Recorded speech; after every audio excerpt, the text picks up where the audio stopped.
اسرائیل کی اپنی قانونی پوزیشن کیا ہے اور کیا موجودہ بین الاقوامی قانون کی روشنی میں اسرائیل کو ایک ریاست قرار دیا جا سکتا ہے؟ یاد رہے کہ آج کا سوال اس کے جائز یا ناجائز ریاست ہونے کا نہیں ہے۔ سوال یہ ہے کہ انٹرنیشنل لاء کی روشنی میں کیا اسے ایک ریاست کہا بھی جا سکتا ہے یا نہیں۔ باقی کی ساری بحث بعد کی ہے۔ بین الاقوامی قانون کی روشنی میں اس کی حیثیت کا تعین کر لینا چاہیے۔ جب تک معاملے کی مبادیات سے آگاہی نہیں ہوگی، خلط مبحث کا امکان بڑھتا ہی جائے گا۔ انٹرنیشنل لاء کے تحت ایک ریاست کے لیے کم از کم 3 چیزوں کا ہونا ضروری ہوتا ہے۔ نمبر 1، اس کے پاس اپنا علاقہ ہو۔ نمبر 2، اس کی سرحدیں ہوں تاکہ معلوم ہو سکے کہ یہ ریاست کہاں سے شروع ہو رہی ہے اور کہاں ختم ہو رہی ہے۔ نمبر 3، اس کے پاس اپنے شہری بھی ہوں۔ اگر علاقہ ہے مگر اس کی کوئی سرحد نہیں ہے تو وہ ریاست نہیں کہلا سکتی۔ اگر علاقہ ہے، سرحد بھی ہے لیکن سرے سے کوئی شہری ہی نہیں ہے تو اسے بھی بین الاقوامی قانون ریاست تسلیم نہیں کرتا۔ اسرائیل کو بطور ریاست جانچنے کا پہلا اصول یہ ہے کہ اس کا علاقہ یعنی اس کی زمین کہاں ہے۔ تماشا تو یہ ہوا کہ اقوام متحدہ کی جنرل اسمبلی نے محض ایک قرارداد کے ذریعے اسرائیل نامی ملک بنا ڈالا۔ جس فلسطین کی زمین پر بنایا اس سے کسی نے پوچھنے کا تکلف ہی نہیں کیا۔ دھاندلی سے امریکہ نے مطلوبہ ووٹ لیے اور بعد میں اس کا اعتراف بھی کیا، لیکن چلے مان لیا کہ جیسا بھی تھا یہ اقوام متحدہ کا فیصلہ تھا۔ لیکن موجودہ اسرائیل تو وہ نہیں ہے جو اقوام متحدہ نے دھاندلی سے بنایا تھا۔ موجودہ اسرائیل تو اقوام متحدہ کے اس اسرائیل سے 72% بڑا ہے اور یہ ساری زمین اس نے فلسطینیوں اور عربوں سے چھین رکھی ہے۔ اقوام متحدہ اس قبضے کو ناجائز قرار دے چکی ہے، لیکن اسرائیل جو خود اقوام متحدہ کی ایک قرارداد سے قائم ہوا ہے، اقوام متحدہ کی 20 قراردادوں کو پامال کر کے ان علاقوں پر ناجائز قابض ہے جن میں یروشلم اور مسجد اقصی بھی شامل ہیں۔ قانون کے اعتبار سے یہ آج بھی اسرائیل کا حصہ نہیں ہے۔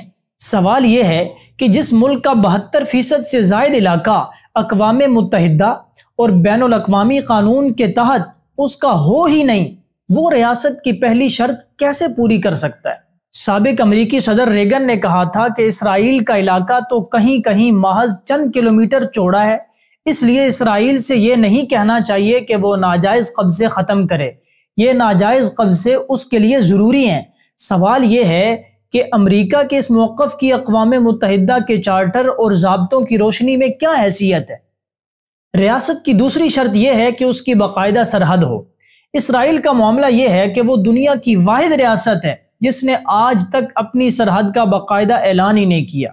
اس کا یہ دعویٰ ہے کہ نیل سے فرات تک کا علاقہ اللہ نے اسے دے رکھا ہے اور جب تک وہ دیگر ممالک کو ہڑپ نہیں کر لیتا اس کا وجود نامکمل ہے۔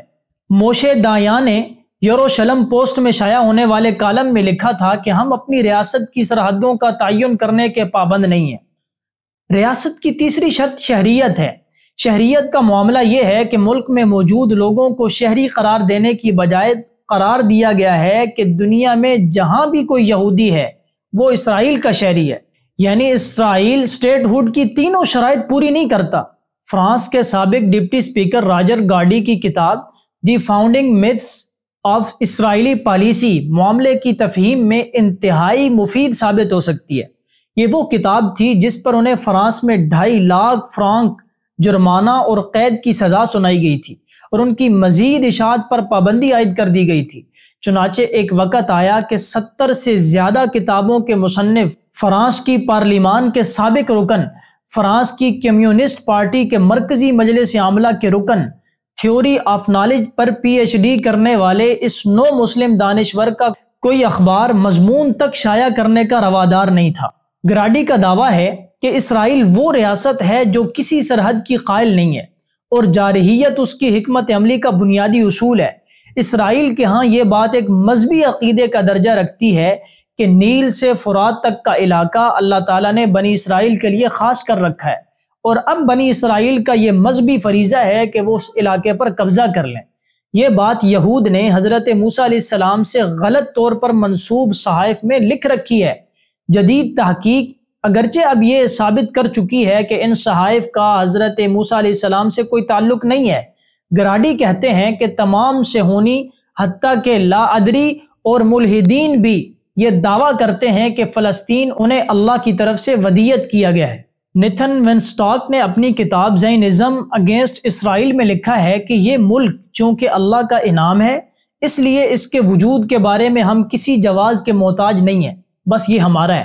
10 اگست 1967 کے یروشلم پوسٹ میں موشے دایاں کا یہ موقف بھی اہم ہے کہ اگر کوئی اپنے پاس تورات رکھتا ہے تو اس کے لیے ان تمام زمینوں پر قابض ہونا لازم ہے جن کا ذکر تورات میں ہے۔ اسرائیل کے ہاں بقائے باہمی نام کی کسی چیز کا وجود ہی نہیں ہے۔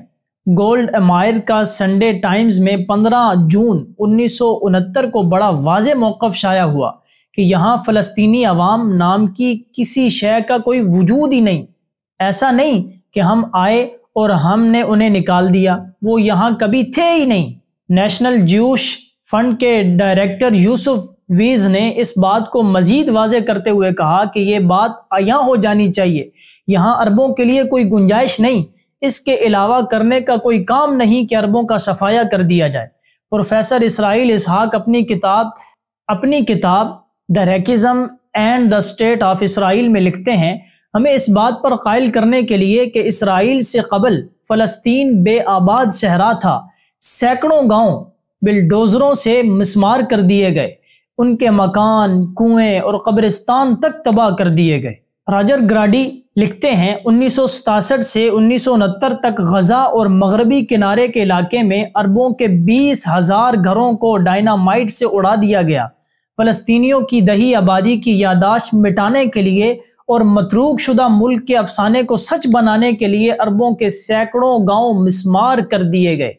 سوال وہی ہے، کیا بین الاقوامی قانون کی روشنی میں اسرائیل کو ایک ریاست کہا جا سکتا ہے؟